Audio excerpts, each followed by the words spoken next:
So I just got done watching Happy Gilmore 2, man, and I'm gonna keep this short and sweet. I'm not gonna say too much. There's gonna be some spoilers. I don't care. I'm gonna say some spoilers. So if you guys haven't seen the movie, click off. But I'm gonna say what I need to say, dog. This movie, it felt like it had no soul.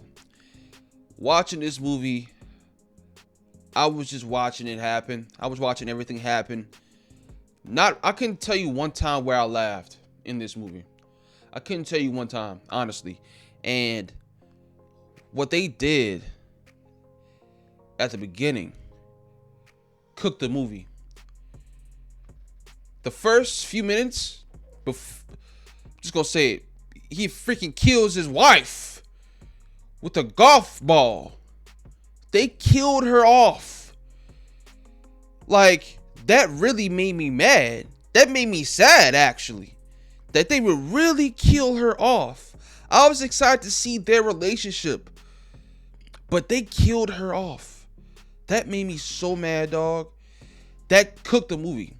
Like, hold on, let me keep going. The first few minutes where they showed the de-aging and everything, the de-aging was good. You know, it was really good. And they showed them having kids and everything. He's still playing golf and everything. And then they just kill her off. Like he's supposed, like that's a funny gag or some shit. Like, no. Why? Like, what was the reason to do that? That really hurt me. I don't know. I didn't think it would hurt me like that much. But they killed her off. That really hurt me. I like, yeah. Enough about that. This movie is full of cameos galore. This movie had everybody. Travis Kelce, Bad Bunny, he was cool. I liked him in this. Also some golfers that I haven't seen in my life. What else? Oh yeah, Eminem is in this, and that whole scene when Eminem was freaking trash. Like, this movie, like, this is a different reality. The first film, I could understand that there's a lot of stuff that happened in the first film that, you know, were a little over exaggerated, but I still felt like it can exist in reality. This movie, on the other hand, cannot exist in reality. This is a whole different world that we're living in, because the stuff that they do in this movie, like, they do some outrageous stuff that isn't funny at all. Like, another thing too, they do the same jokes throughout the movie. Like, there's this one guy, I forgot what his name is, but he keeps drinking hand sanitizer and all kind of shit. It's like, why are we doing this? And then Happy Gilmore, he's a drunk now, and basically every object you can think of is a little bottle of liquor or whatever. It has some liquor in it, I'll say. And he drinks out of a golf club. He drinks out of a remote and all kind of other stuff. Yeah. His kids, terrible. I saw MJF was in there. I like MJF. I like MJF as a wrestler and everything, but he was trash in here. Most of the kids were trash, and his daughters. I like his main daughter, just the one that actually played his daughter in the movie. I liked his daughter, but his other daughter, where he was with, I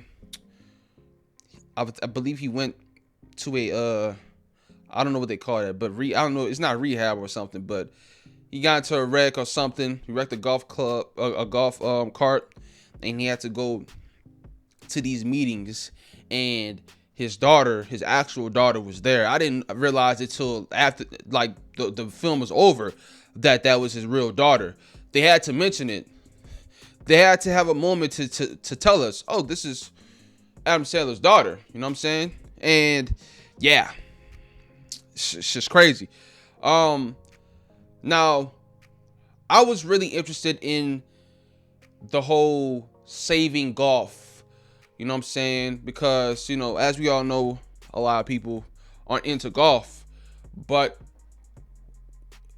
when they had the traditional golfers going up against these new age golfers, you know what I'm saying? That was actually fire. Like, I love that concept. And what they did, I'm not gonna say I didn't like what they did with the competition. It's just like it got to a point where it was like, okay, this is too much.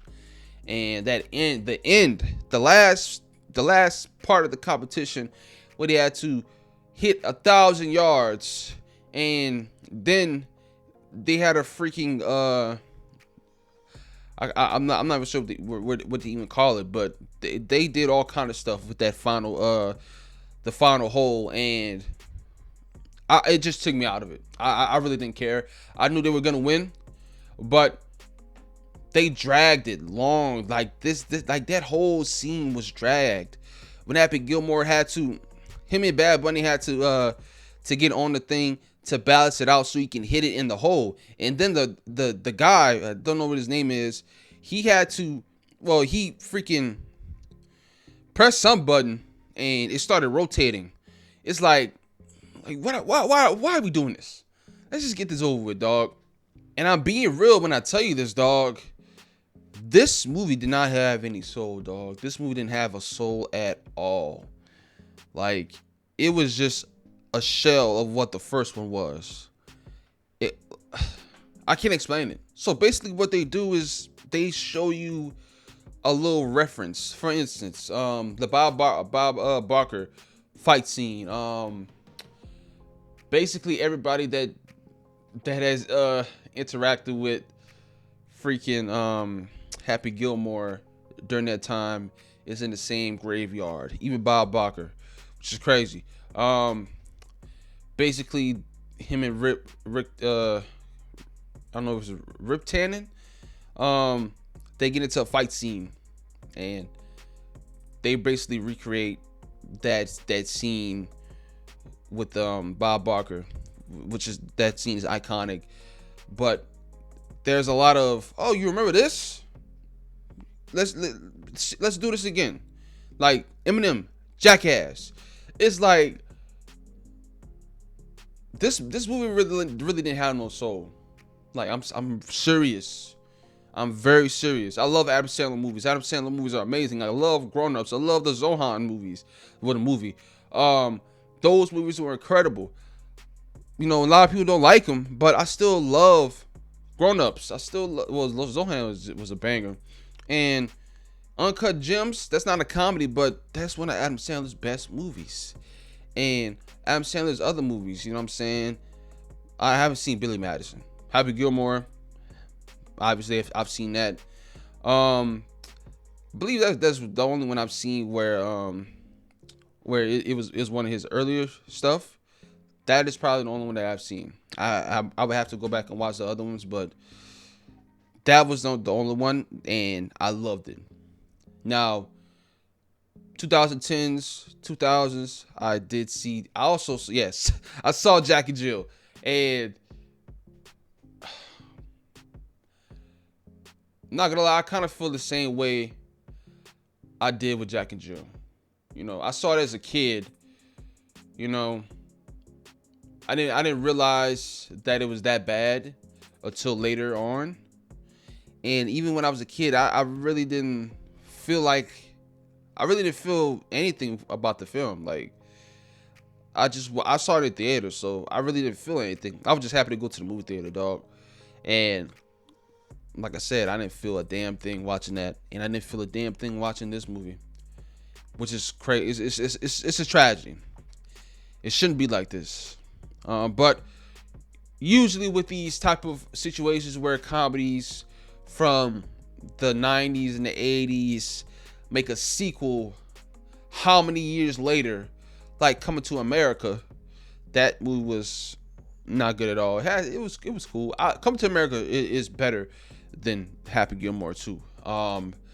But that's one of those situations, man. They do this every once in a while. and I'm glad this went straight to streaming, because I'm happy people didn't have to go see this in theaters. I'm really happy. But that's all I gotta say about this, dog. Let me know what you guys think about this down in the comments down below. Thank you guys for watching. Please like and subscribe.